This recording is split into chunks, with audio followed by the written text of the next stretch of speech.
Political persecution against Igbo leaders. Ohanaeze fraud reopening of Kalu's EFCC case.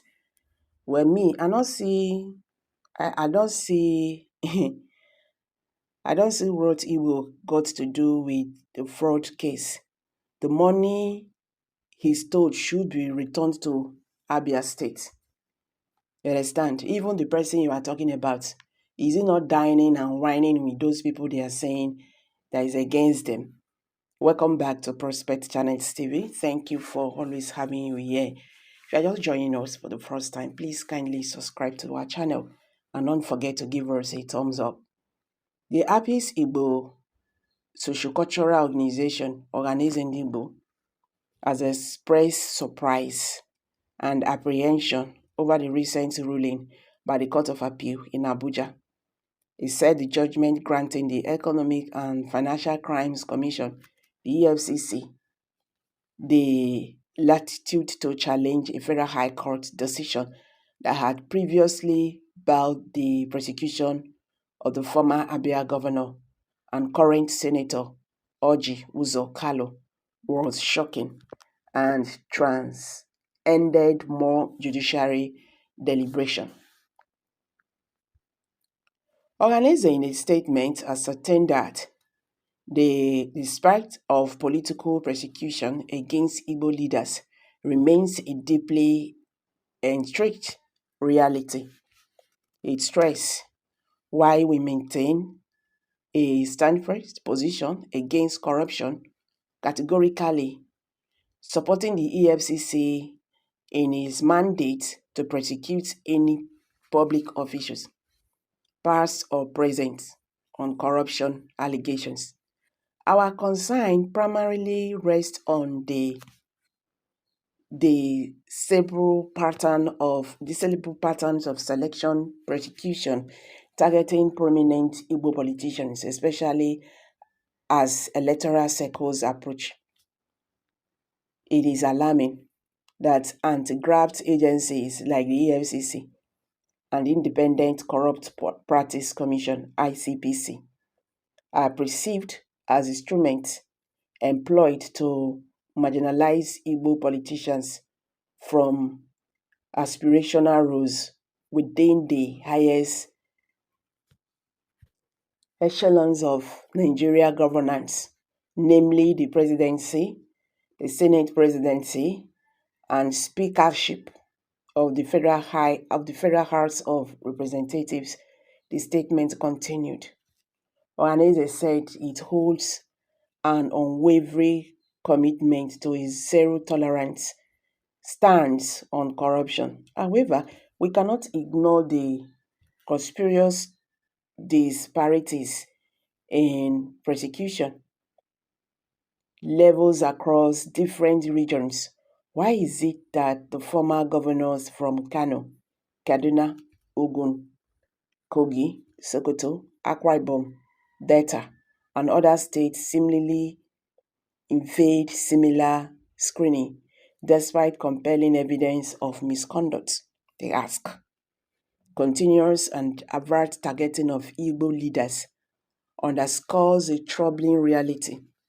Selective persecution itself constitutes a form of corruption. We firmly believe that there is palpable unease within the Igbo community regarding the renewed proceedings against Senator Orji Uzo Kalu. The clear intention appears to be a systematic effort to displace him from his position in the Senate and possibly imprison him prior to the 2027 election. Senator Kalu has constantly stated his intention not to vie for the presidency in 2027, further endorsing the re-election of President Bola Ahmed Tinubu.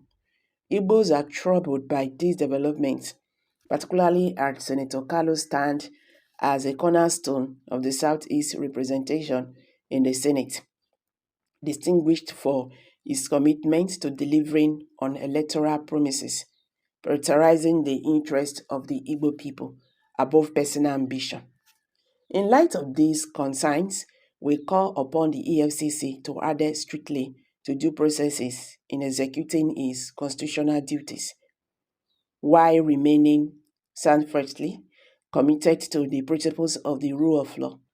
Furthermore, we urge President Bola Ahmed Tinubu to consider that a precondition for sustained support for his government beyond 2027 must involve a reassignment of the ongoing case against Igbo politicians, especially those concerning Senator Orji Uzor Kalu.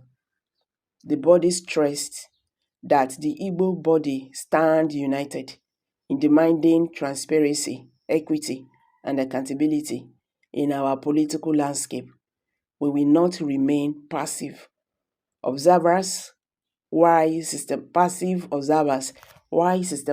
injustice unfold to silence our leaders. The time has come for a collaboration of our collective approach to governance, one that upholds the dignity of all citizens, irrespective of ethnic or regional affiliations, reinforcing our shared commitment to a just and equitable Nigeria, it concluded. Meanwhile, these have generated a lot of reactions from Nigerians. The only reason Orji Uzor Kalu case was revamped is because of Natasha and Okpabio saga, just to defer or chase Kalu from contest in Senate president race. If they eventually removes Okpabio because Yoruba are demonic. Hey. Who is Igbo leader? Is it this one supporting Tinubu? So his persecution will be vacated. Was it not the same Orji Kalu that says during the last presidential election that it's not yet the turn of Igbos? Which Igbo is he leading? He is not, and I'm saying it again, he is not acceptable as Igbo leader. I challenge anybody to carry out public Igbo voting on this. Then you can say if he is Igbo leader or not. The money he was alleged to have stolen is Abia state money, but it was not used to develop Abia. Rather, it was used for himself. He should go to jail, life imprisonment. Okay, guys, these are some reactions from Nigerians. Like as I said in the beginning, this has nothing to do with Igbo leaders. Okay? This have nothing to do with Igbo as a region.